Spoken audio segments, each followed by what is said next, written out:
Good evening. I believe you can all hear me. My name is Nyambura Karuthiru, and I work with OraQuick Technologies. I'd like to start this webinar by thanking you all for joining us, for taking the time this evening to join us for this webinar, whose title is The Role of Pharmacists in HIV Self-Testing in the Era of COVID-19. I particularly want to thank PSK for the opportunity to interact with their members. I want to thank the PSK members themselves for this opportunity, our panelists, our moderator, and just appreciate that by the end of this 1.5 hours, we'll understand and greatly benefit from this interaction together. We understand it's a very challenging time and things are changing and we have to do things differently. So let's interact with each other and listen to each other. Thank you.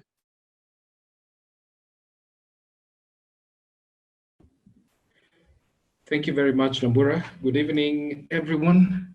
I'd like to appreciate your presence again, taking time off just to join us this evening to another webinar. My name is Michael Mungoma. I will be your moderator this evening.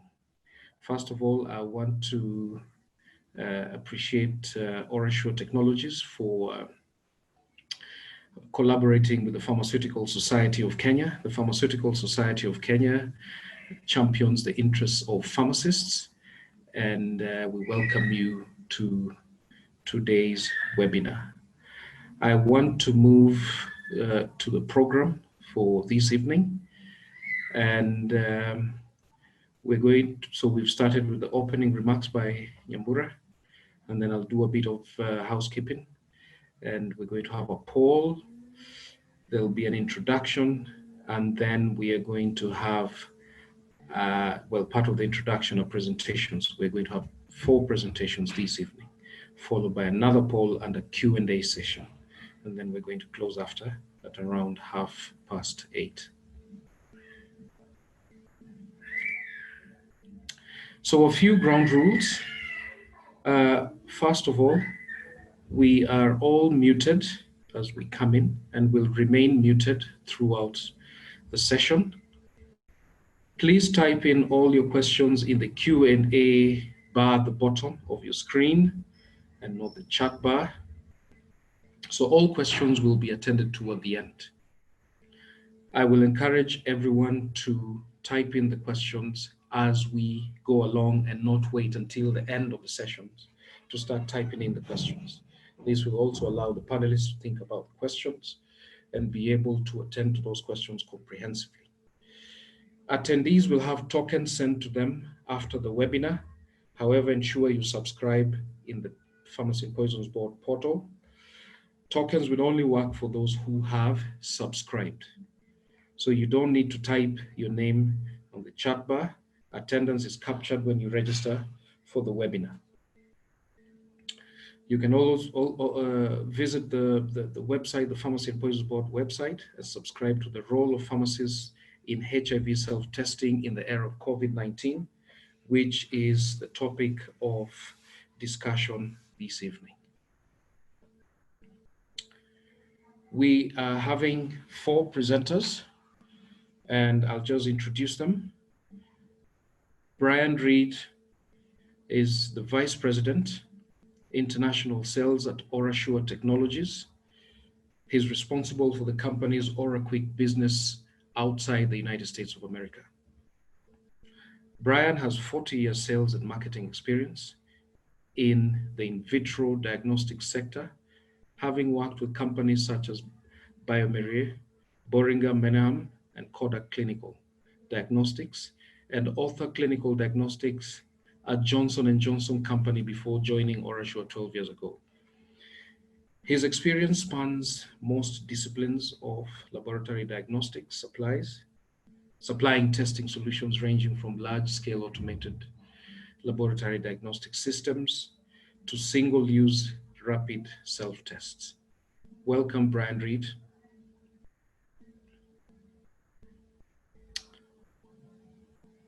Ms. Mary Mugambi is a public health and mental health specialist She is the HIV Testing Services and Pre-Exposure Prophylaxis Program Manager at the Division of National AIDS and STI Control, NASCO program in the Ministry of Health in Kenya. Mary has more than 20 years experience working in the Kenyan healthcare system. She has been involved in designing, implementation, monitoring, and evaluation of HIV programs in Kenya. Welcome, Mary Mugambi. Dr. Catherine Kidiga is a project lead HIV Self-Test Challenge Fund PSI. She received her master's degree in public health from the University of London of Tropical Medicine and has 10 years of experience in designing, implementing, and evaluating HIV programs in Kenya. She currently works at Population Services International, PSI, as the project lead for HIV Self-Test Challenge Fund. The project's main objective is to catalyze the market for HIV self-testing. She is a strong advocate for teamwork, strategic planning, project management, coaching, and leadership. Her professional interests focus on prevention of HIV.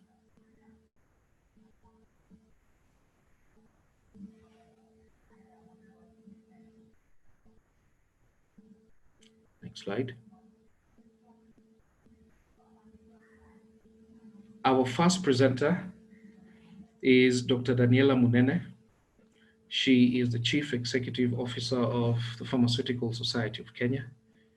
She is a pharmacist and a member of the Pharmaceutical Society of Kenya and has a wide experience in the pharmaceutical sector. Without much ado, I want to welcome Dr. Daniela Munene to do her presentation. Dr. Daniela. Thank you, Mike. And a very warm welcome to all our participants and our distinguished panelists.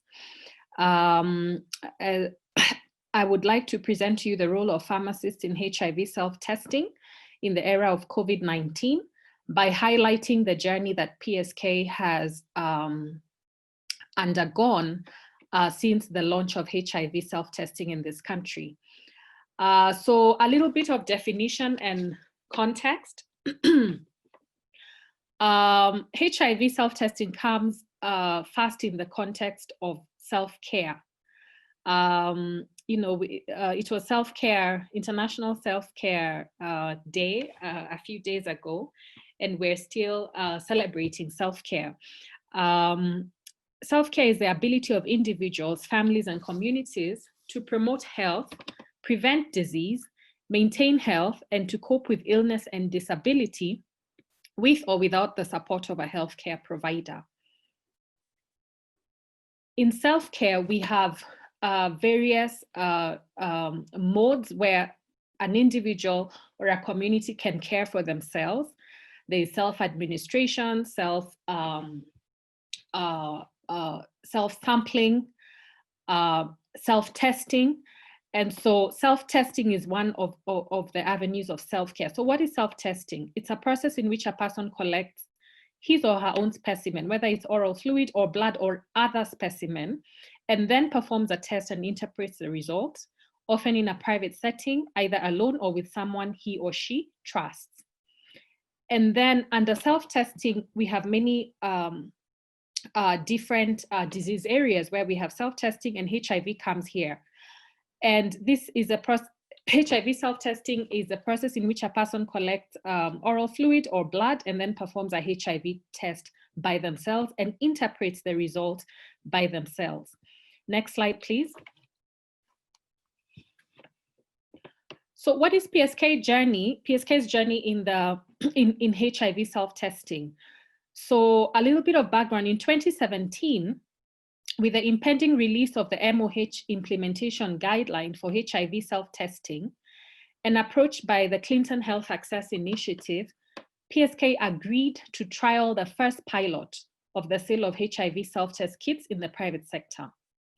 This was the first commercially focused pilot held outside of the formal access initiative, and PSK agreed to coordinate their membership to trial these kits in the private sector. And this was also the first commercially focused pilot study held outside of a formal research study. What was PSK's main role? It was to recruit pharmacists for this pilot and to develop a normative guidance for the sale and distribution of self-test in community pharmacies. If you look on the left of your screen, you shall see the operational guidelines on HIV self-testing in community pharmacy that were developed by PSK in collaboration with our partners to guide this process. The objectives of this pilot were, one, to avail HIV self-test kits for retail at community pharmacies. And number two, to test these operational guidelines that we had developed and understand the operational modalities of providing the self-test kits at the pharmacy, including determining the level of referral or linkage support information required, determining the level of counseling by the dispensing pharmacist, profiling the typical clientele buying the kits, and assessing the price acceptability or willingness to pay, because there was a price to these kits. We undertook training for participating pharmacies. This was held in Nairobi. And then we ensured that the participating pharmacies covered a good section of the country. We had 15 in Nairobi, 3 in Mombasa, and 2 in Kisumu. And a few examples was Yaya Chemist, Haltons, and Health Aid in Nairobi. There was Malindi Fast, it was one of those in Mombasa. And in Kisumu, one of them was 5 Ways, and the other was HODS. And then the HIV self-test guidelines were launched in May 2017, together with the guidelines for PrEP. And this was a start of our pharmacy pilot of HIV self-testing. Next slide, please. Now, this was a collaborative effort, this pilot. We couldn't have done it by ourselves. As with any transformative initiative, there has to be a collaboration. So Pharmaceutical Society of Kenya was involved in the recruitment and mobilization of the pharmacies to participate. OraSure Technologies donated tests to these piloting pharmacies. They donated 50 tests per pharmacy. So in total, they donated 7,500 tests in total to this initiative. LVCT, Liverpool, I believe they're called Liverpool VCT, they created a hotline for counseling and support. So when the patients would come and they are taught by the pharmacist about the HIV self-test kit, and when they go home, they'll do their test by themselves. What if they need counseling and support? So this was provided by LVCT. CHAI created the National Self-Testing website, which is still there. It's www.bsure.co.ke, and this had a lot of information, especially for the public, but it was useful for the providers as well. And then the participating pharmacies that were members of PSK also made this pilot a success. Next slide, please.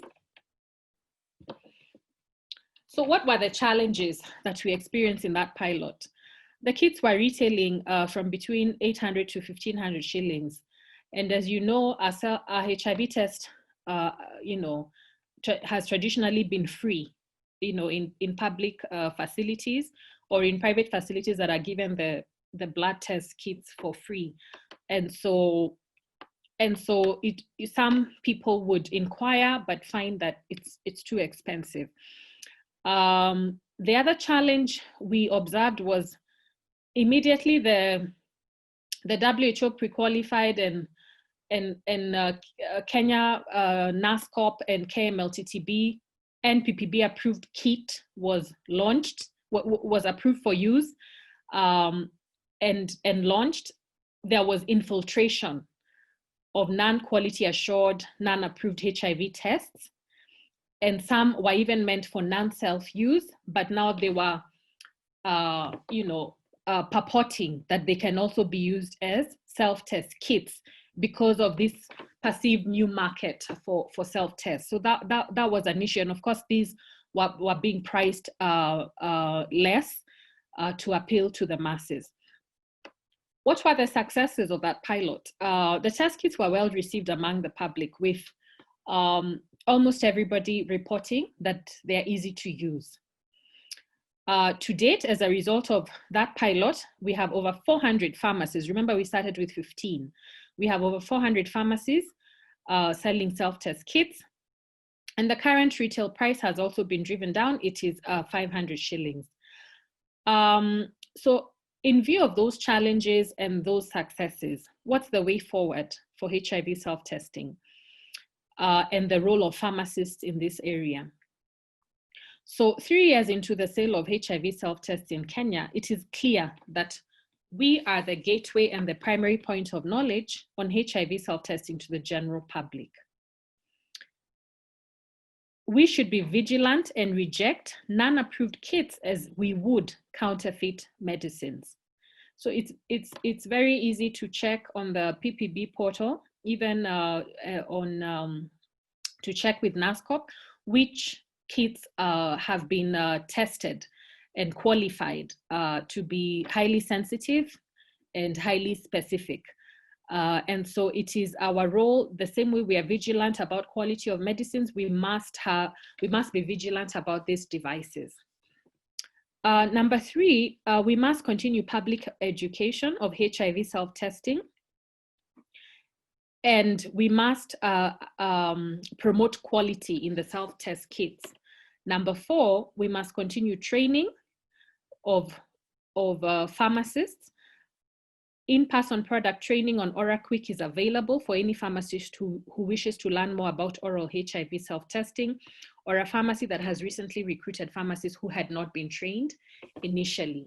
So with this ways forward, we think we can advance self-testing, particularly in this era of COVID-19, where we are trying to minimize the risk of exposure of the public as they try and obtain health services.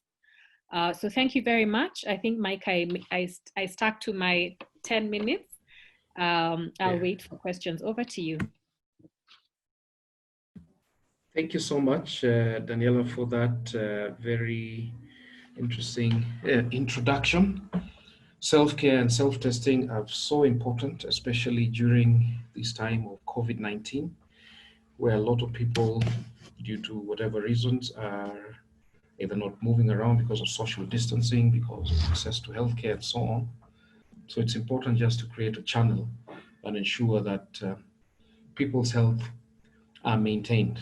Before I move on to the next presenter, at this point, I just want to take a poll because we want to dive into some of the specifics of self-care and self-testing through the presentations of the next speakers. So Daniela, maybe you can just put up that poll. So the poll is up. There are 3 questions there. We are going to take 2 minutes to answer these questions, starting now.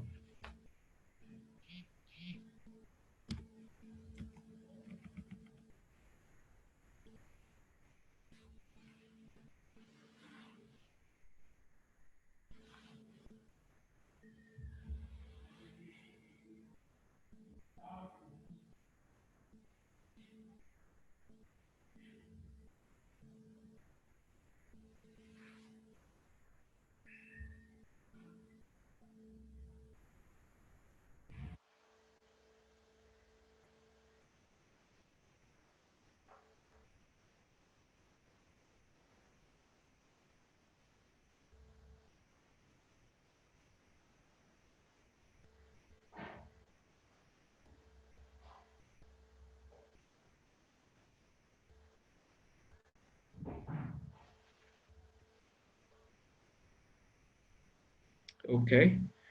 Could you share the results? Thank you.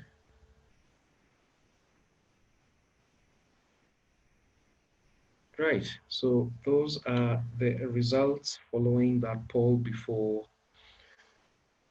the next 3 speakers. And yeah, some of the results, they are very interesting, but we'll have more discussions after the speakers. So you could just close that, or maybe I can do it here. So I'll move on to our first main speaker. Next slide. Yeah.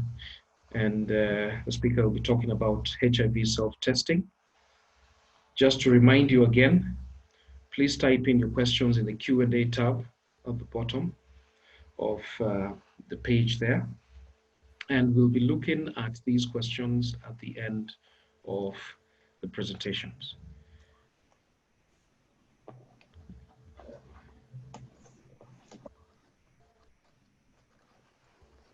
Okay, let's go on.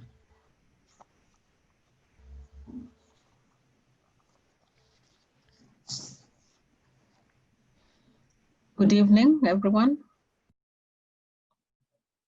My name is Mary. I'll be taking you through this presentation. The overview of HIV self-testing, and as Dr. Daniela rightly said, it's a process in which a person collects his or her own sample, oral fluid or blood, and performs an HIV test and interprets the results. It's often done in private, either alone or with someone you can trust, and it's a screening test. And this would like to emphasize that it does not provide a definitive HIV positive diagnosis, and that all reactive positive self-test results need to be confirmed by a trained healthcare provider using the national testing algorithm. HIV self-testing is a complementary approach. It does not replace the existing HIV testing services that are provided within facilities. So in HIV self-testing, it's well positioned to help address HIV diagnosis gaps, but the linkages to treatment and prevention services is at early stages. And if we look at our goals, it's basically to increase uptake among populations who are not currently reached by the existing channels.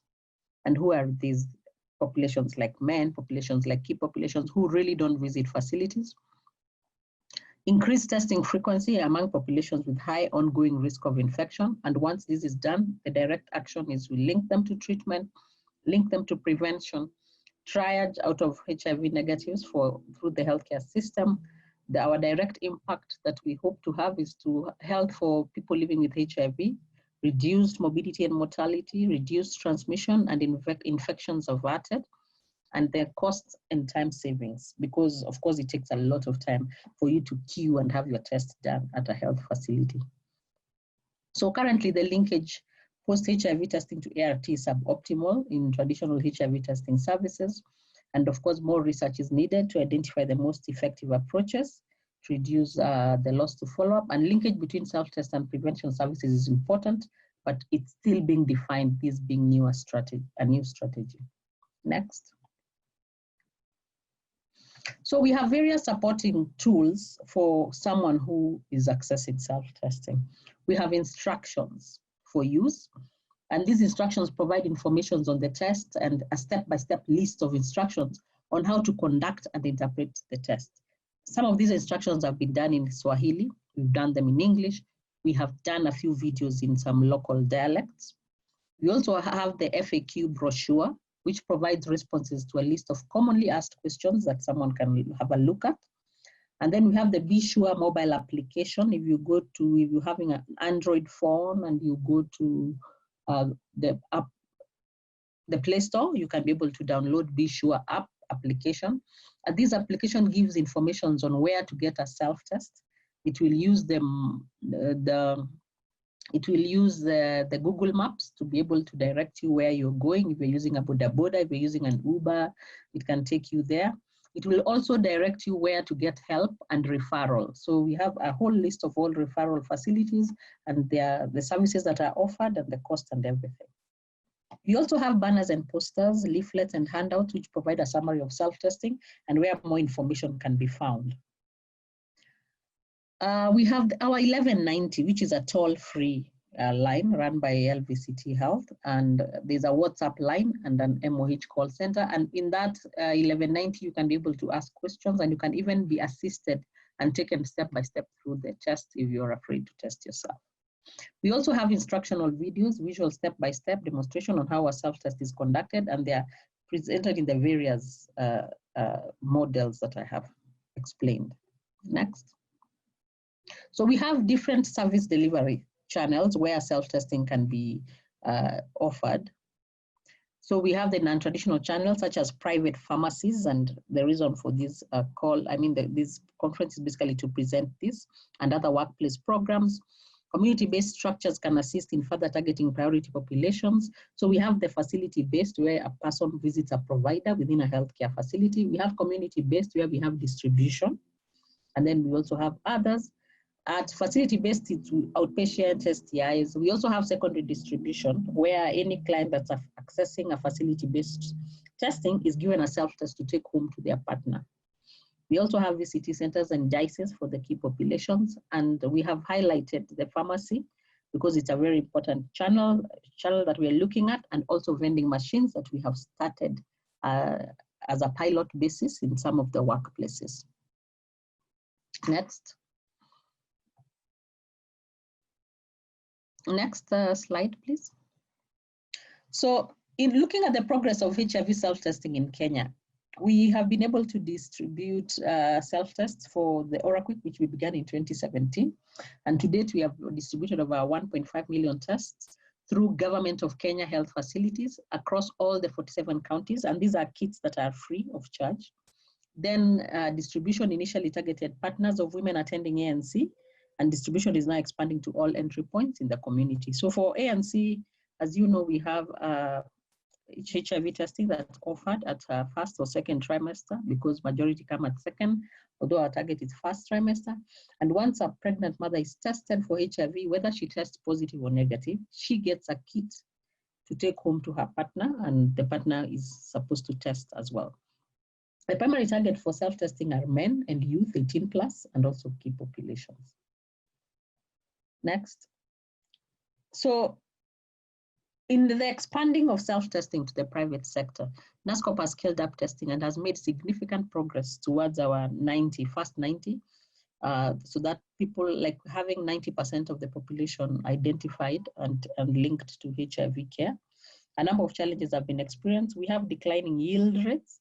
As our epidemic matures, and we are having difficulty diagnosing people who are positive, as you can see, because we've been able to diagnose majority of the people. So getting the final few numbers that are still there, but very important, is becoming very tricky. We have to use strategic interventions to be able to do that. So we have declining yield rates. It's increasingly difficult to identify people who are positive, and then the costs also are higher. There is a significant testing gap for men and youth, and evidence also shows high acceptability and feasibility of self-testing among men, adolescents, and key populations. And in taking HIV testing beyond the traditional clinic, HIV self-testing transcends barriers, including fear of stigma and discrimination, because when you test yourself within your home, you are the only one who knows your results. It's confidential. If you do not have time to queue, then it's good enough for you. Distance, you don't have to travel to a distance to get the testing done for you. So cost of transportation to the nearest health facility has also been reduced for the common mwananchi. Next. So the role of pharmacy in self-testing, the sale of self-test in the pharmacy was established, and our aim basically was to look at the increasing demands for self-tests. And so the number of people who know their status increases. That's what we were targeting. And also to establish a reliable supply of quality assured government-approved self-tests in kits in private sector channels, and also to provide an alternative access point beyond the health facility for those who do not visit hospitals and clinics, like men and youth. And you know, many Kenyans will visit a pharmacy when they are sick. That we know is a common practice, and so we hoped to ride on that practice. So when we look at the pharmacy-based sales for self-tests, and this is looking at July 2019 to June 2020, you can see we've been increasing the numbers that are accessing self-tests gradually. But of course, when we reach to March and April, we have a decline there. because of the restrictions of lockdown. So most people were not being able to access, either based on the fact that they're not going to a facility or because they're not able to go and buy. But in May and June, we went back, and actually people are accessing more of self-test right now, as opposed to the other facility-based testing. Next. So looking at the demographics, the priority group for men, we have about 60% of total kits who are that were bought by men who are age 25 and above, and this is what we were looking for, and we still hope to have more men identified through these self-tests. And then there are high sales recorded among men across the ages of 15 to 19 and 20 to 24. And then, of course, we had first-time testers who purchased the kits in the month of November, majority being men, at 2,067. Next slide. So they are about looking about the primary consumers of self-test, and the use of self-tests continues to grow. As you look at the number who have reported to have self-tested in the last 1 year, that number has kept going up gradually. If you look at the blue bar and the orange bar, just looking at the blue stands for men and the orange one for women, you can see the numbers have greatly been increasing in terms of who is accessing the self-tests. And then, of course, this has gone up for the people, for women who are 25 and above, and also men 25 and above, who are the majority population that are accessing the self-tests. Next. So in the era of COVID, as we are all in our homes and all we are doing is Zoom, and some are still going to work, but majority of people are now at home. So what do we plan as a Ministry of Health in terms of their access to testing for HIV? So health facilities, health workers, and resources have been deployed to focus on managing COVID-19, but they still need to provide health services without putting patients at risk of infection. So for HIV prevention and treatment services have been directly impacted by COVID-19, that we have seen, like the number going to facilities has reduced. So the provision of self-test through pharmacy can help meet the current gaps faced in HIV testing during COVID-19. Because you don't have to go to a facility, you just go to your nearest pharmacy, you get your kit, and you're good to go. So the sale of self-test through pharmacy is therefore an acceptable alternative during the pandemic, and of course it will enable clients who still need HIV testing to obtain these services. It will aid in decongesting facilities and ensuring safety of the frontline health workers and clients, because majority of the clients they will have seen are accessing the self-test elsewhere. So that protects the healthcare worker and also protects the patient.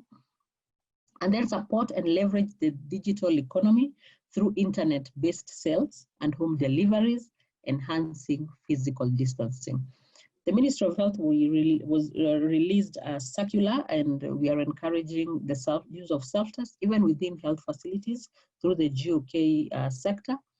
The patients will self-test before they visit a healthcare provider. But of course, it's not happening in all facilities because of the lack of enough kits for all facilities. Next. So thank you very much. That is the end of my presentation, unless you have any questions. Thank you. Thank you so much, Mary Mugambi, for that insightful presentation. There's quite a lot there to take notes, especially when it comes to the disparities of men and women and self-testing. I think there'll be quite a lot of questions around that, and maybe this is quite thought-provoking. But let's move on to our next presenter, that is Brian Reed, who is going to again talk about OraQuick HIV self-testing. Welcome, Brian Reed. Thank you. Good evening, everyone. Thanks for giving us the opportunity to talk a little bit about OraSure and OraQuick. In the next few moments, I want to introduce you to OraSure Technologies, to OraQuick, and give you a sense of our outlook towards self-testing and how we believe the pharmacists can contribute a significant health impact in the fight against HIV. A little bit of a warning. Some of the things I'm going to say have been said already, so there's a bit of repetition, but I think the points are really important. You've seen that. Said I've been in the diagnostic business for 40 years. You'll all appreciate I started when I was 4 years old. But OraSure Technologies, OraSure develops accurate and easy to use point of care tests, molecular collection devices, and other technologies to detect and diagnose critical medical conditions. We sell the product to laboratories, to pharmacies, hospitals, governments, and community-based organizations around the world.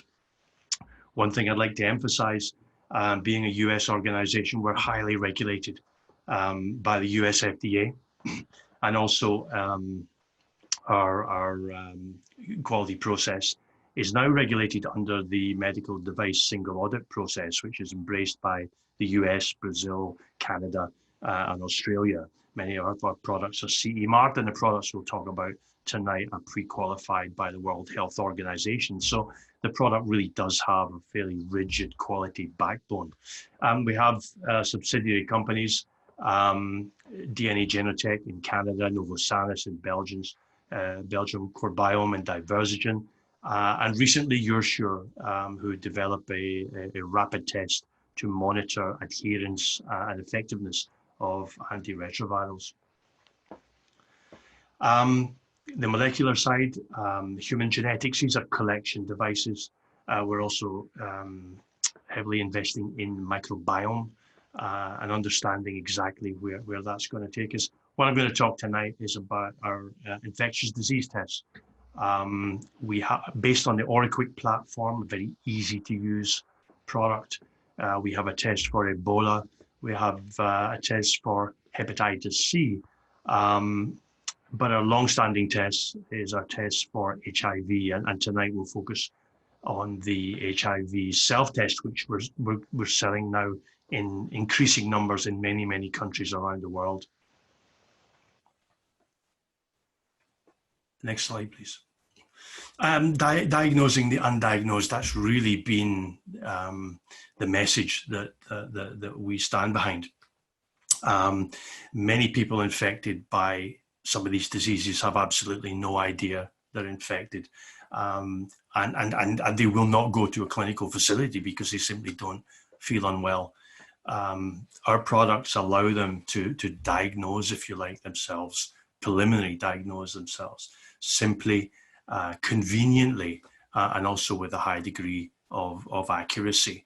And that's very important in the fight against HIV. Next slide, please. I estimate about 300 million rapid HIV tests are conducted every year. To be honest, nobody really knows. It's probably around that number. The significant number is the fact that despite we've been testing people for however many decades, 25% of people living with HIV are unaware of their status. And often facility-based testing doesn't reach people at higher risk with HIV. They won't go to facilities for fear of stigma and being judged and the likes. And as I mentioned, a number of people just don't realize they're infected. And in fact, those undiagnosed cases account for nearly 50% of new infections every year. One of two things will happen. If somebody is not aware of their ongoing infection, one, they'll probably give it to somebody else. And two, by the time they do realize they're ill, they're usually very ill. And that's a big challenge to bring them back to health. So what we're looking to do is to encourage people who may feel that they have been at risk to the likes of HIV to take a test in private. And really, we've been involved in the development of HIV self-tests now for nearly a decade or more. In fact, it's a convenient way to manage self-health for those people who will not or cannot attend a clinical facility and those at greatest risk of infection.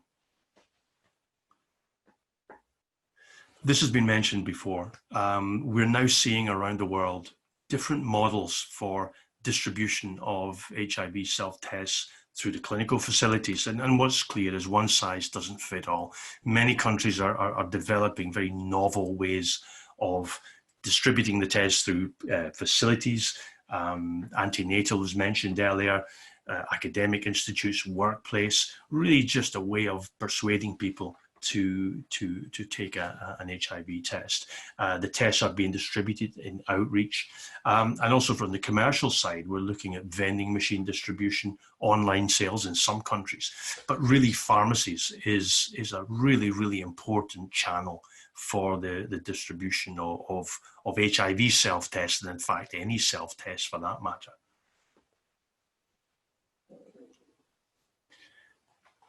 The distribution through pharmacies represents an additional way for people to access HIV testing without the stigma that's often associated with it. And potentially this can have a huge benefit in increasing testing rates amongst populations most at risk. And particularly true now, was mentioned earlier, Mary mentioned it, under COVID, when people really don't want to go to clinical facilities for anything other than a COVID test. And so the ability to HIV self-test at home really has a huge benefit. Daniela mentioned this. One thing I'd really like you to take away from this: pharmacists have a critical role in ensuring that tests sold to the public are properly approved self-tests.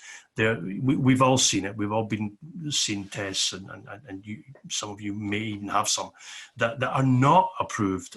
They're not HIV self-tests. They don't come with the necessary instructions or all the components that are needed for the test, and often they're not accompanied by the knowledgeable guidance that people need when they're buying a test that effectively is going to determine what their follow-up is going to be, right? So in turn, pharmacists should source tests from a reputable supplier, a supplier that does have that regulatory backbone that I spoke about earlier, because if that doesn't happen, I think the credibility of HIV self-testing in the eye of the public is going to deteriorate, and I think that related health benefit may well be lost, and that would be a great shame, because I think there's huge potential. So why choose the OraQuick HIV self-test? Next slide. Thank you. Really from this slide, it's not a new test. The OraQuick HIV test has been around since 2002, and it's been used by medical professionals around the world, used initially as a blood test. And in fact, the professional version of our OraQuick test can be used with fingerstick and venous whole blood, serum plasma, and oral fluid. In 2012, the US FDA approved the first OraQuick in-home test. And in 2017, the WHO pre-qualified the OraQuick HIV test as the first PQ'd HIV self-test. And for both these tests, we decided to move away from the blood matrix and concentrate on oral fluid, because it's simple to do, it's easy to do. People don't like pricking their fingers. There's no excuses for them not to take a test. It's highly accurate. So for our self-test, we've really gone down the route of the oral fluid sampling. The test itself is relatively simple. It's a lateral flow test, and it's been used by millions around the world since it was first introduced. Next slide, please. I mentioned its regulatory pedigree, proven performance when used by untrained individuals. So this data is the sensitivity and specificity data from the study we did for the World Health Organization pre-qualification. And this was where untrained individuals, people from the public, were asked to take a test, and we then compared the result to the blood test. We took a blood sample from them and compared that to a laboratory blood test. And you can see it was greater than 99% correlation. And actually, the ones that didn't correlate were the people misinterpreting the test, not the fact the test didn't get the right result. And that goes back to my statement about proper instructions so that people can actually use the test correctly. You'll see we got a 98% usability score. So we could show that by using the instructions, people could walk their way through the test and get the right result most of the time. So that's really, really important. The test is going to give you the right result most of the time, even if you're not a medical professional. Next slide, please. An oral fluid test. So if I'm infected with HIV, my body responds to the virus and it produces antibodies, which are found in the blood. That's what the blood tests are picking up. If it's found in the blood, it's also in my mouth. It's oral mucosal transudate, which is a mixture of saliva and trabecular fluid. It's very rich in antibodies. Everybody has antibodies of some description in their mouth. If I'm infected with HIV, I will also have antibodies to HIV. Next slide, please. So how does the test work? Well, the collection pad you'll see on the right-hand side goes into the mouth, and it will collect those antibodies that I mentioned in the oral fluid. As these antibodies, I think if you click on it, there'll be an arrow comes up. As these antibodies migrate up the device, they're bound by protein A, which will bind to immunoglobulin, and a colloidal gold pattern that gives it a dye. And you'll see a test line there. The test line is the antigens to HIV. So that's where the antibodies to HIV are going to be caught. The control line is really, really important. That's an anti-human immunoglobulin. Everybody has antibodies in their mouth. So we have to have a control line come up on the device because that tells us the sample has been taken properly. Okay, if there's no control, since everybody has antibodies of some description, if there's no control line, the test hasn't worked properly. So the sample moves up the device towards the test line. Next slide. Yeah, and the next one. Yeah. And there you see at T, at the test line, any antibodies to HIV will be caught by the HIV antigens on the test line. And all other antibodies will be caught at the control line. And so we get two lines on the device. Any excess antibodies simply travel up the device. Next slide. And again, thank you. So how do you perform the test? We've said it's very simple for those of you who have not seen it. The test comes in a test pouch there. Everything you need, everything the individual needs to perform the test is included in the pack. And it's one pack, everything's in there.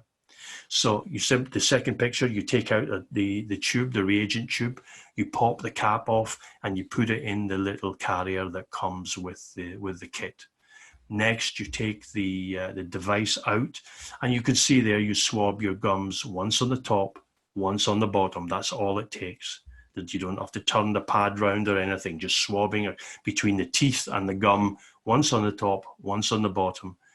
You then drop the device into the buffer and you wait then for the color to develop. You wait 20 minutes and you can read between 20 minutes and 40 minutes. Next slide, please. So I mentioned earlier about the line at C. You can see in these pictures, lines, red lines or dark red lines, whatever you want to call them, at C and also at T. And you'll see a very faint line at T. It doesn't matter on the intensity of the line. Any line, no matter how faint, is considered to be a line. So these pictures, I've got lines at C. That tells us the sample has been taken properly and the test has worked. I've got a line at T, which means we have detected antibodies to HIV. Okay. In this situation, this is a preliminary positive. As Mary mentioned, the individual then has to go to the nearest clinical facility for the test to be confirmed, and then go on to treatment as required. So we reinforce this in our instructions. It's not a definitive result. It is a very accurate test, but the result has to be confirmed by the country algorithm. Next slide. So here you see a negative test. You see there's a line at C that tells me the test has worked correctly, but there's no line at T. So we've not detected antibodies to HIV. So this result is considered negative. However, and we put a message in there that says if the individual feels they may have been exposed recently to HIV and the test is negative, they should test again 3 months after the exposure. And that's because everybody develops antibodies at different rates and they may be in the window period. So if somebody has a negative result and they feel they may have been recently exposed, then they should test again after three months. Next slide. If the control line isn't there on all these pictures, or it's not within the triangle, or it's not a complete line, the results are invalid and the test has to be repeated. There needs to be a solid line there in that triangle area next to C or T. And the control line certainly has to be there, right? Because everybody has antibodies, as I mentioned. So anything like this should be discarded and the test should be repeated. Next slide. So you can see how simple it is. It's so simple. There's no bloodletting. It's accurate.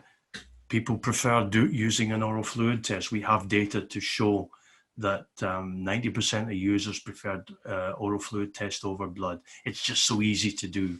There's no excuses not to test. And you know, that's really the whole message. We're not reaching key populations who are reluctant to test or frankly don't have the time to test or can't go to a facility. This is a way by which they can take a test and they can identify their status, and they can do that outside the clinical facility. And when you consider that most of the tests that are done, most of the HIV tests are done are negative, then people who are negative can test themselves outside the clinical facility, and it declogs the clinical facility and empowers people to take control of their own health. Next slide, please. And one thing, I'm running out of time now, so I just want to finish. The OraQuick test has been validated and approved for use in Kenya by PPB. It's classed as a non-surgically invasive medical device of low individual risk and low public health risk, unlike the blood tests which require lancets. So as it's a low risk product, the kit can therefore be placed within the consumer's reach. And that's really, really important if you want people to pick up a test and test themselves. If you put it behind the counter, there's a chance that, again, the stigma thing creeps in and they may well not ask for the test. So the fact that it's an oral fluid test, it's easy to use, there's no risk of infection because there's no virus in oral fluid. It can be put in the customer's reach. Next slide. So just to finish up, the OraQuick HIV self-test, simple to use, accurate, reliable. I've said that often enough tonight. It brings confidentiality to HIV testing, and it has that strong regulatory backbone. These bootleg tests really, they shouldn't be sold to the public. It's really dangerous. It empowers individuals to manage their health, and they can test themselves whenever convenient. And under this COVID pandemic, it's a really, really effective way. And it's a perfect tool for pharmacy distribution. And I firmly believe that can contribute significantly in the fight against HIV. Thank you. Thank you so much, Brian Reed, for that informative presentation. I think I've taken note of two important things: credibility of devices, which is so important while we are interacting with clients out there, patients, and client counseling, which again touches on mastering procedures and understanding exactly what the test means. So this is something that every professional in the pharmaceutical sector needs to really take note and be enabled to do, and that way you build confidence among your clients and patients, and also the patients themselves or the clients themselves can do this thing confidently at home and know exactly what to do. I want to move on because of time to our third presenter. That is Dr. Catherine Kidiga. Dr. Catherine Kidiga.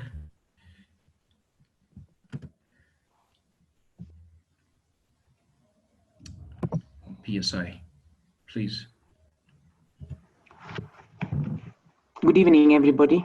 Now let's change gears to just talking about these HIV kits and what our experiences have been distributing them through these pharmacies. Next. So the background is that more than 1.4 million adults are living with HIV, and only 72% of men know their status. As had been shared earlier, Kenya is adopting UNAIDS targets for percentage of men knowing their status to be at 95%, and therefore you can see that men are lagging behind compared to women.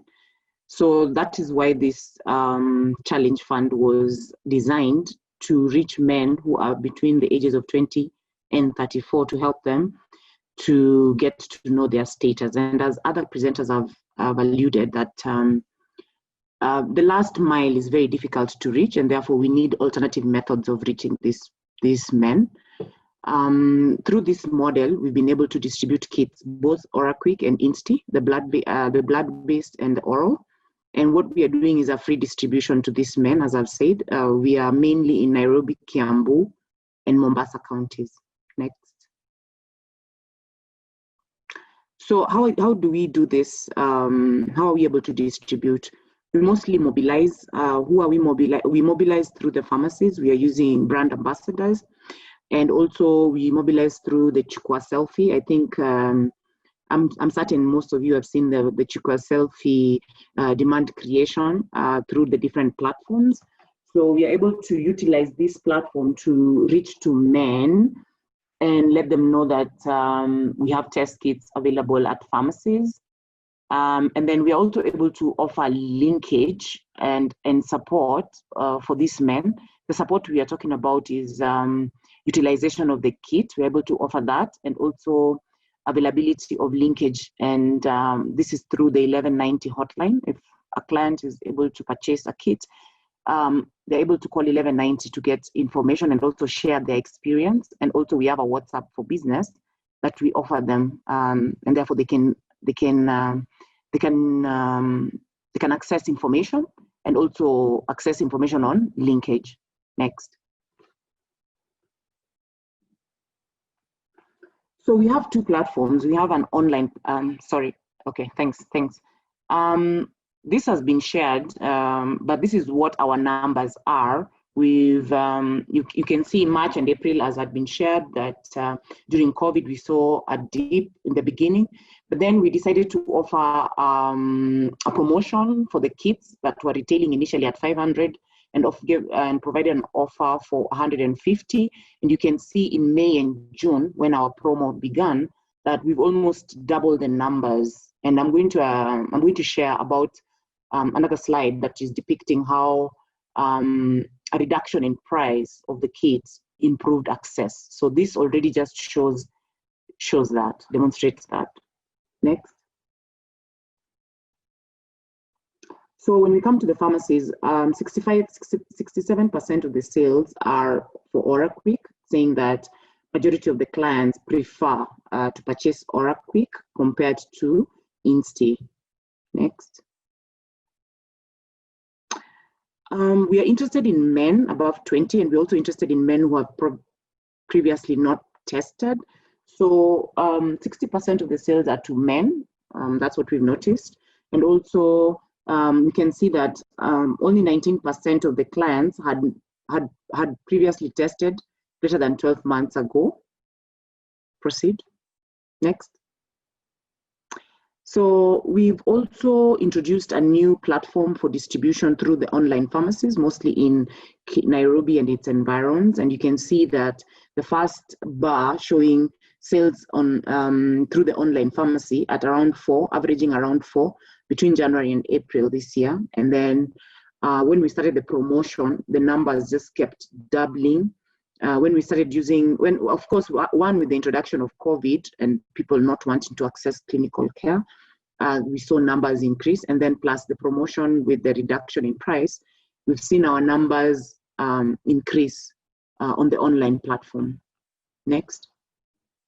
So these are our linkage models, which we are we are very, we promote the 1190, and also we have a WhatsApp for business. Both of those are placed on each of the kits that the clients are able to purchase, and we have very good numbers of clients reporting to us their experience and even their status. Next. So this is how we are able to place visibility. You can see the Chukua selfie danglers and wobblers right there. Next. Next. Sorry, just go back. Yes, so this on this one, this is how we are. Sorry, just pause right there. On this slide, this is how we are doing our promo on the online platform. So if you are able to log into either My Dawa and Kasha, where we're doing online promotion, these are some of the pictorials that you will find there promoting Chukua selfie, promoting the kits. Next. So we were able to do a mystery shopper survey study. Just to, our main interest here was to assess the quality of HIVST information that the clients were getting, and additionally the service that they're being provided. Also, we needed to describe the availability of the kits that we were finding right there and the prices, and also to understand the consumer perception on the tests that they were purchasing and also their experiences. Next. What we found, so basically for mystery shopper, we just send in a mystery shopper to go in and try and purchase a kit. And then after that, we sort of ask them questions on how that experience was. And one of the things, they're just supposed to walk in and say, I want a HIVST, and then the pharmacist or the pharm tech that they find at the pharmacy should offer them a variety of kits that are available and ask them, of course, about the pricing and all that. So what did we find from this? That most pharmacies stocked HIV kits, both the approved and the unapproved kits, and that most of the kits retailed at the recommended price of 500. The kits are also placed at a place that were visible. We also found that. Signs that there was availability of kits. There were signs from posters that were available in the pharmacies that those kits were available. And also, yeah, next, please. I've already shared on that. Next. So implications of the mystery shopper was that additional training is required because some of the clients complained that they were not offered a variety of kits when they requested for a HIV self-test kit. They were not offered a variety of kits. They were just given one option. Support supervision, of course, is required because there are lots of unapproved, non-quality assured kits that are available out there that that we cannot attest to the authenticity of those results. So support supervision very necessary, together with NASCOP and all the agencies that could assist with this. Medical detailing visits, of course, are required to assist in offering trainings. Next.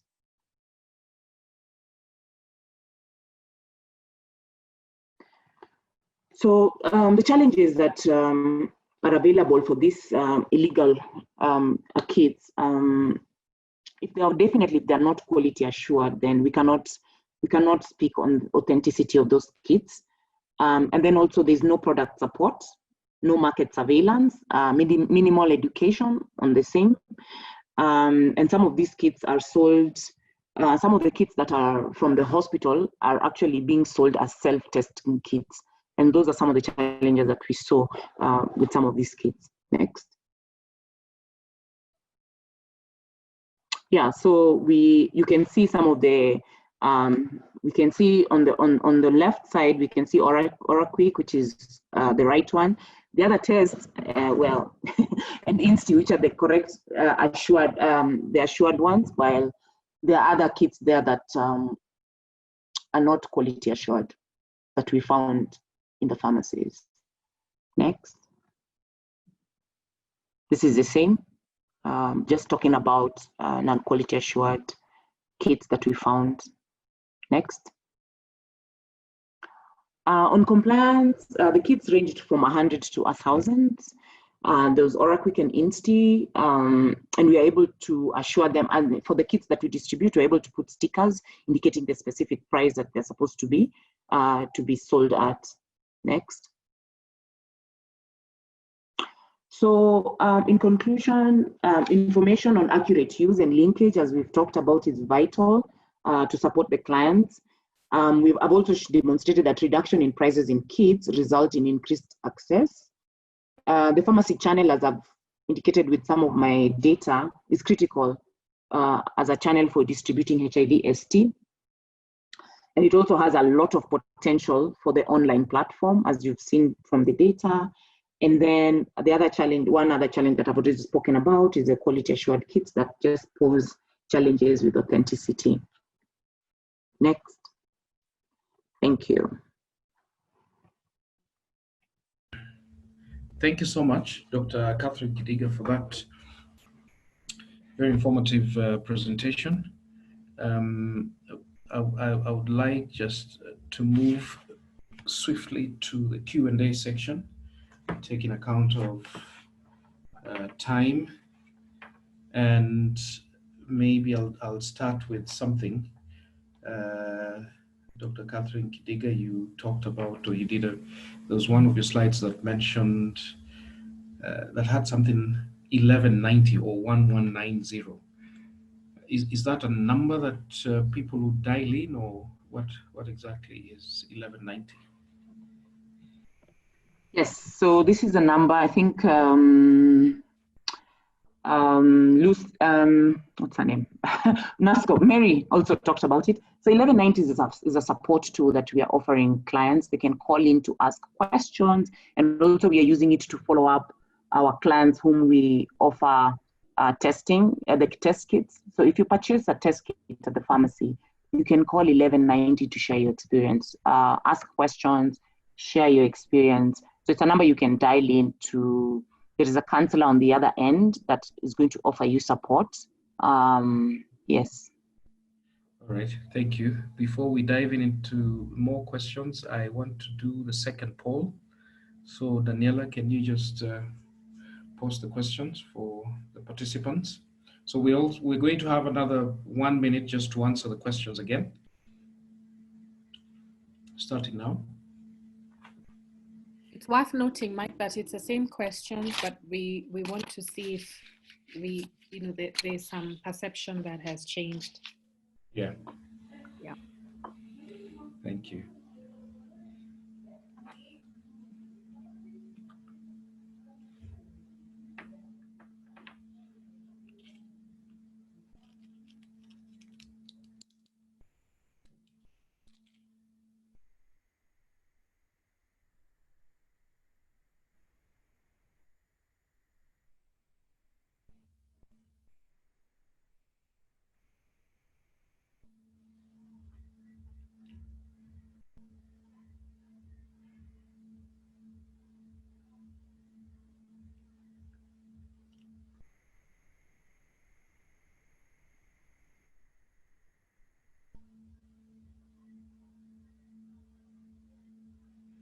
All right.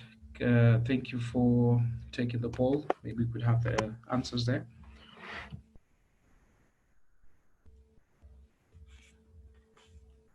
We have the results for the poll.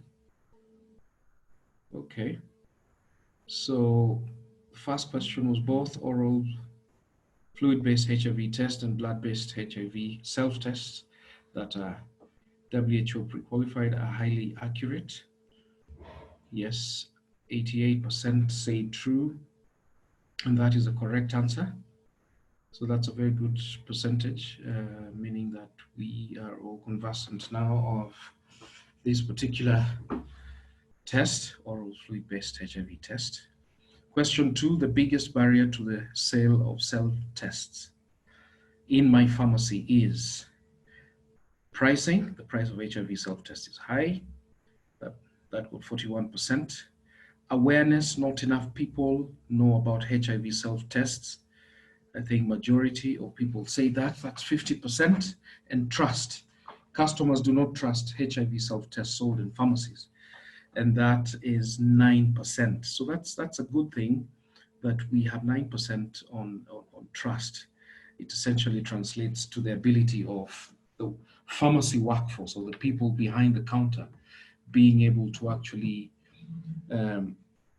bring in trust among clients or patients walking in. So for this particular question 2, all are actually correct. All answers are correct. Question 3, I would recommend the use of an HIV self-test to my customers. We have 99% saying yes, and we have 2 saying no. So thank you for that. That's, I think, that was a very good exercise. We'll go back to the Q&A, and I want to go back again to Dr. Catherine Kidiga before I move on to the other presenters. Still on the 1190, what is the experience so far? Are people calling in, and what sort of inquiries are they making?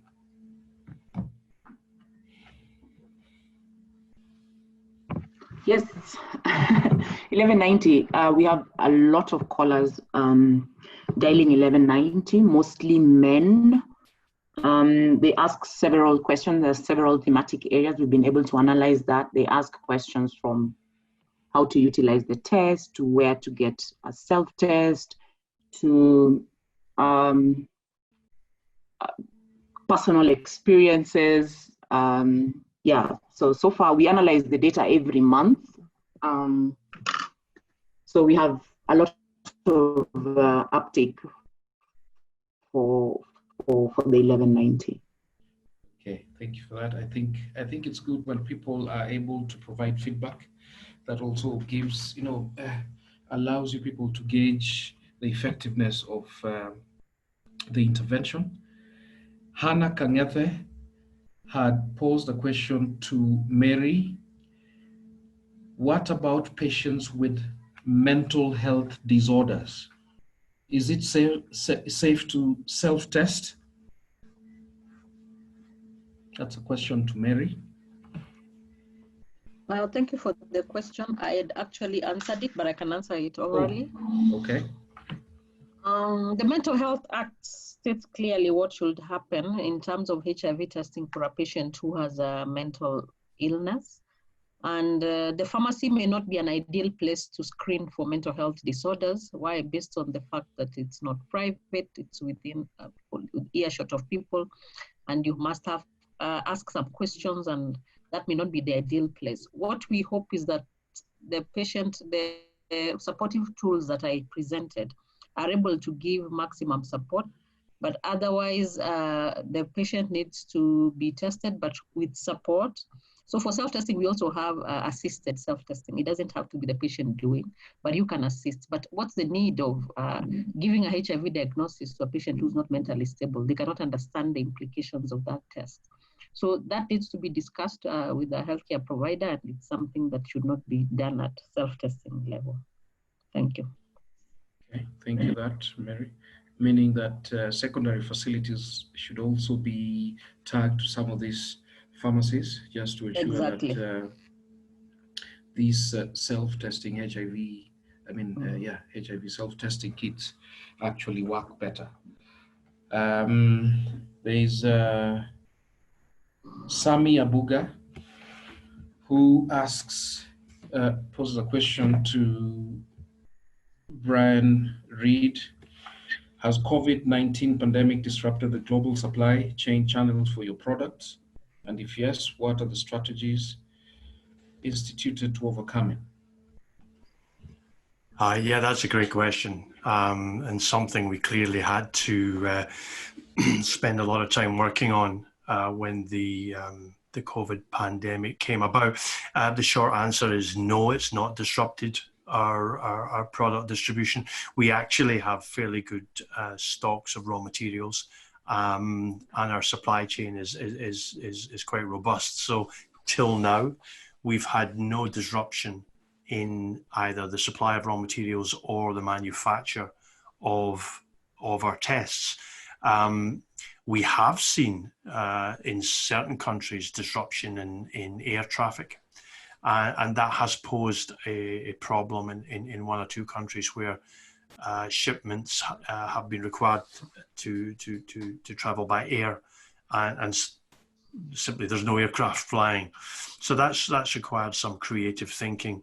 In sub-Saharan Africa in general, we're now shipping product in bulk by sea, and ensuring that our partners in country have good stock levels. The good thing about OraQuick is it has a 30-month shelf life. So it allows us to put stock in countries so that we can use sea channels, which takes longer, but at the moment it's less impacted by the travel restrictions that are going on at the moment. So a long way to answer the question, but right now we've not seen any disruption in supply, except for some small instances where smaller packages have needed to go by air travel, and we've had to find different routes for them. Thank you.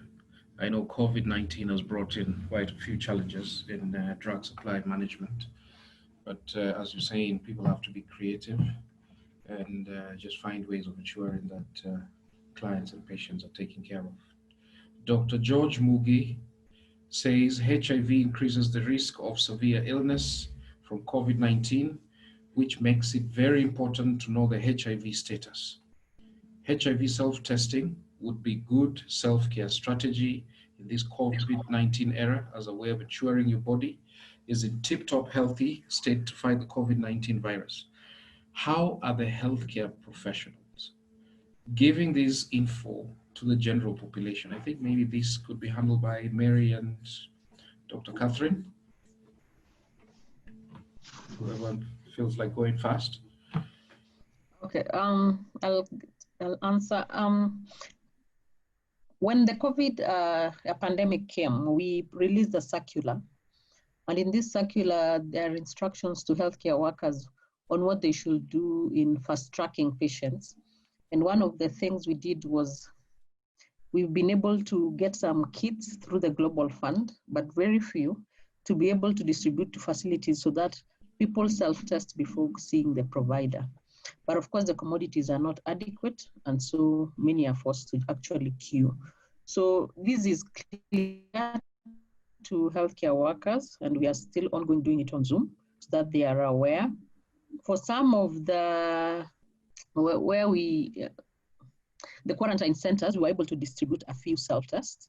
So yes, we are aware this is an important thing, and we are making efforts towards addressing this issue. Thank you. Okay.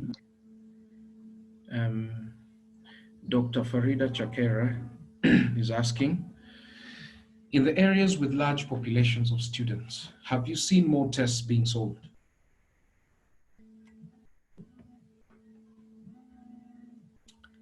I don't know who would probably, I don't know whether Brian Reed would know about. I think Kidiga. In particular areas, or? Dr. Kidiga can answer that. Yeah, not necessarily being sold, even just being distributed, yes. Yeah, so I can take a stab. Together with Mary, we are trying to reach out to universities with the vending machines to be able to distribute. But the sale of kits to students, looking at her question precisely on the sale of kits to students. Most of the data we are seeing is for the people who are buying are older. But in the first phase of our project, we had targeted actually students or a younger population, mostly female. And even then there was an uptick of the kids. Thanks. Okay. Muya Mwalimu is asking, are the tests available in either KEMSA or MEDS?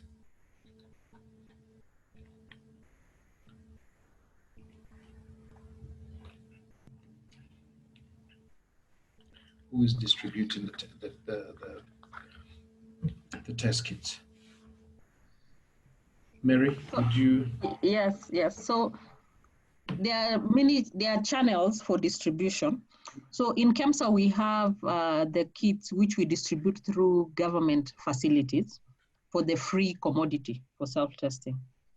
But then I guess it's still available for pharmacies who are buying, because I think you're asking as a pharmacist who needs to buy. But then I guess the people under PPB Pharmaceutical Society of Kenya, Dr. Daniela can answer that.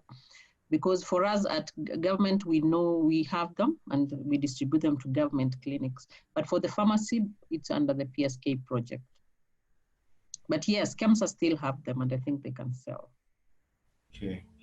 Yeah, it's good. It's a good learning platform, because we also appreciate that there are different cadres of people here this evening. And in addition to that, they could be first timers or people who have just joined the public sector and may not have any experience also with private sector or vice versa.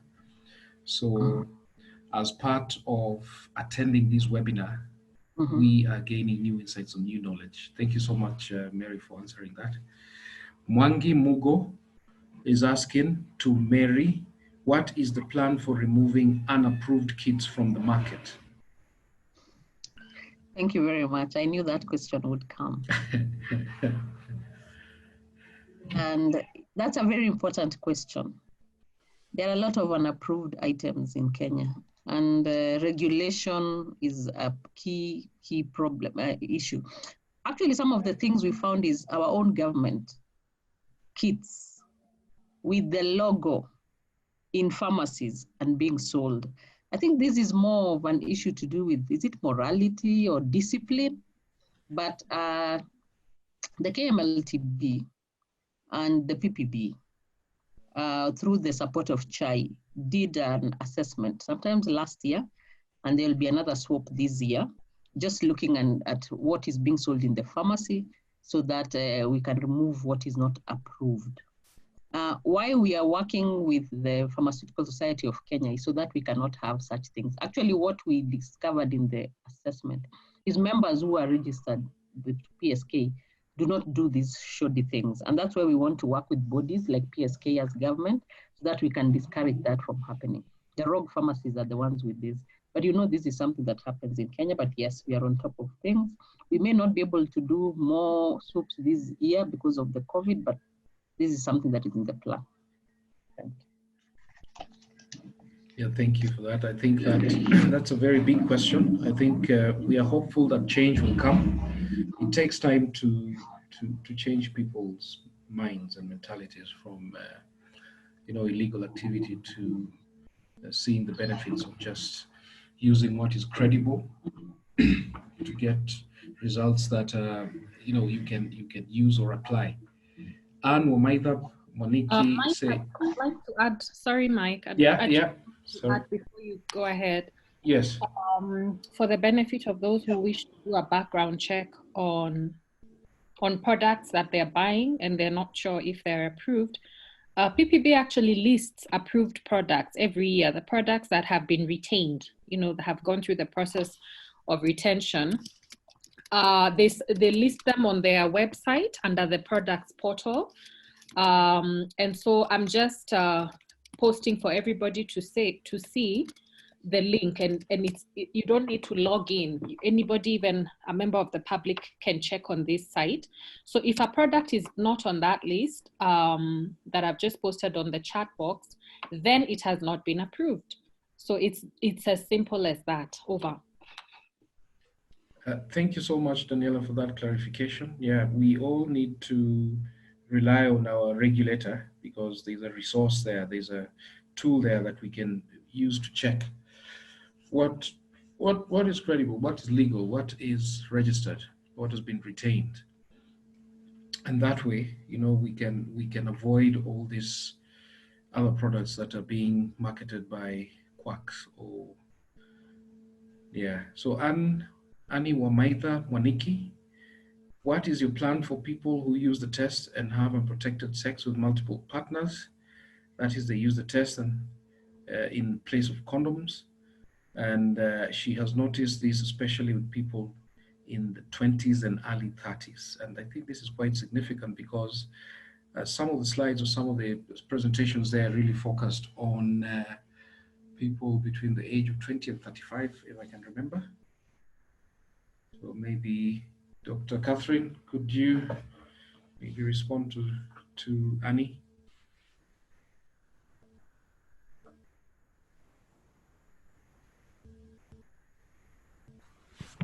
Sorry, say that again.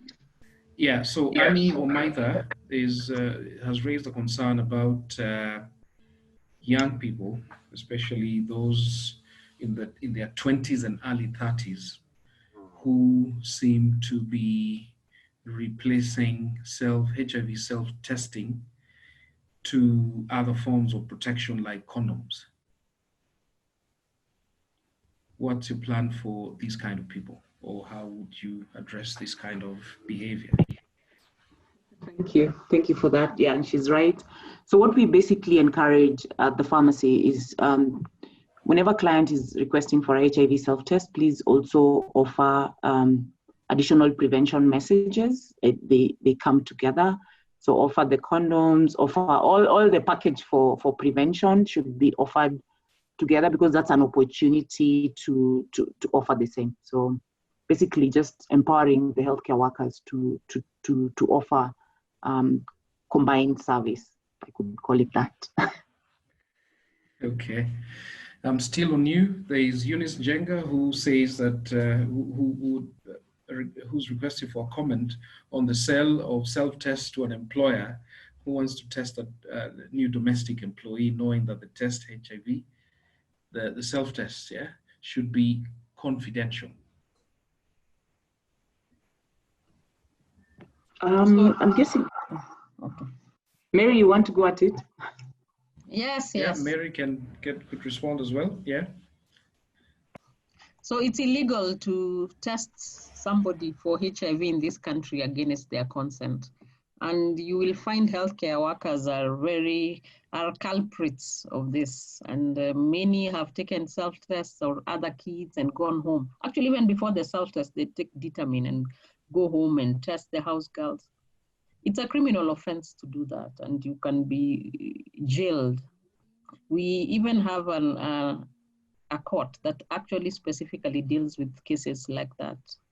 So it is criminal to do that. And in our frequently asked questions, we have stated that.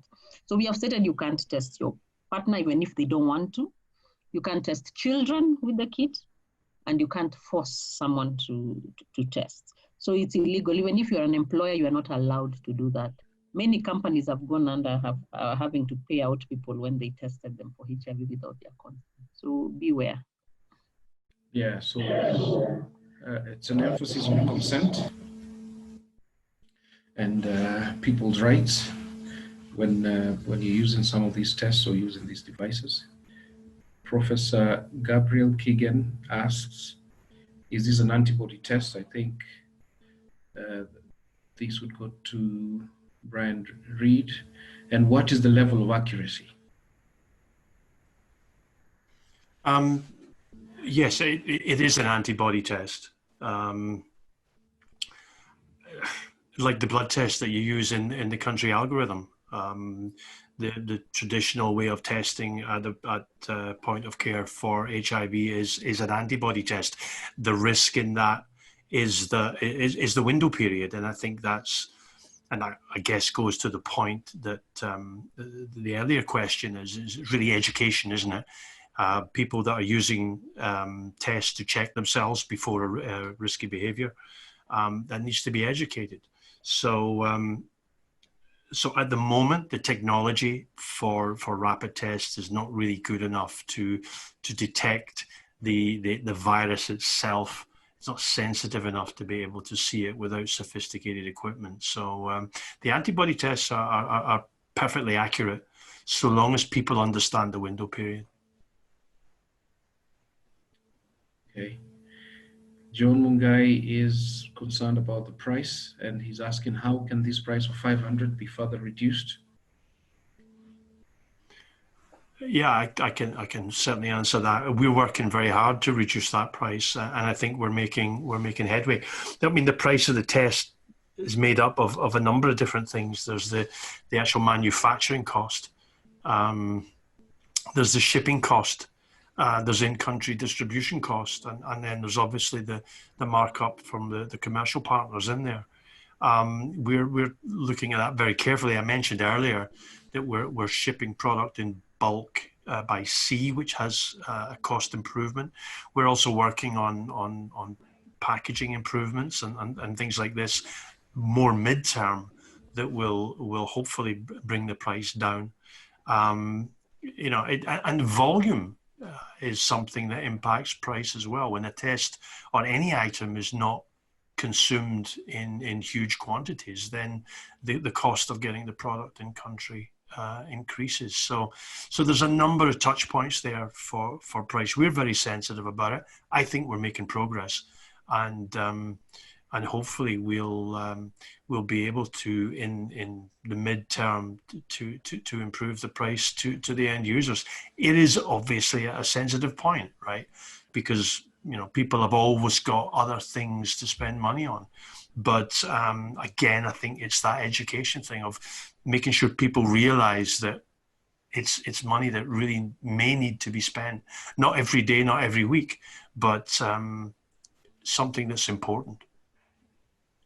Yeah. Noreen Zecha says, when we were sensitized, gender-based violence came up since the tests are done at home.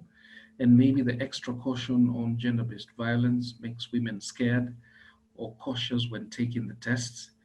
Why gender-based violence on this and not the blood prick test? Dr. Catherine or Mary, maybe you can tackle this. I think it's an interesting observation. Yeah, I can help to answer that. I think the government, and Mary is aware that GBV is screened for before any client is offered, before women are offered the test. Those are some of the questions the healthcare worker is supposed to ask. Are you going to experience any form of GBV? And there have been not so many cases of GBV. Majority of the women have not experienced it, and men have been have taken up the test kits through their partners. So yes, we screen for GBV, and still several men have been able to take up this test through their partners. Just to add what Dr. Kidiga has said, gender-based violence is very high in this country, and in some regions higher than others. And so we are cognizant of that fact. So screening for gender-based violence for all our interventions is done. If there is any risk that the kit is likely to bring in a case of gender-based violence, then the secondary distribution is not done. The woman will just be tested for her status and given support depending on the results of the status, but she will not get a kit to take home to her partner, because we work on primarily do no harm. So that's what we do. So that is something we're cognizant of the fact, but for the studies that were done before we're bringing in self-tests, there was minimal, actually there were no cases of GBV as a result of self-tests. Remember, there is GBV for GBV, for the fact that maybe you're a woman and there is the power dynamics and many other issues. But GBV specifically caused by self-testing, that we are aware of, and we take care of that. Thanks, over to you. All right. There's a question here from Francis Kimani. Self-testing and improving access to ARVs through community pharmacy should be fast-tracked to complete the puzzle of 90-90-90. Are there plans to have this done? Yes, there are plans to have this done. We are currently in 3 counties. We hope to move into 47 counties. We are very ambitious, and we are looking at more engagements with the pharmacy model. So you'll be seeing us in more counties, engaging the pharmacists and trying to bring them board. Of course, PSK is here. They'll be doing the recruiting for us, and we hope to bring in more community pharmacists into this project. Okay. I'm looking at the time there, and we're way past scheduled time. I think people are really excited, and this was quite an engaging talk. Very pertinent issues being discussed regarding the role of the pharmacies in HIV self-testing during the COVID-19 era. I want to sincerely thank you for taking time to come and talk to us this evening. I want to thank Dr. Daniela Munene for doing an introduction as well as putting this together. I want to thank Mary Mugambi from NASCOP, Brian Reed from OraQuick Technologies, Dr. Catherine Kidiga, and Nyambura Karuturi from OraQuick Technologies as well, together with everyone else who put together this webinar, those from PSK, including Dr. Eric, as well as Olivia Njathi, who we've been having back and forth just to make sure that this happens. I also want to sincerely thank those participants who logged in this evening to join us in this webinar, and hopefully we have taken in something that we can apply in our jobs or wherever we go regarding HIV self-testing. I want to close this webinar and wish you all a very good evening. Thank you. Thank you, Mike. Thank you, participants. And thank you, panelists.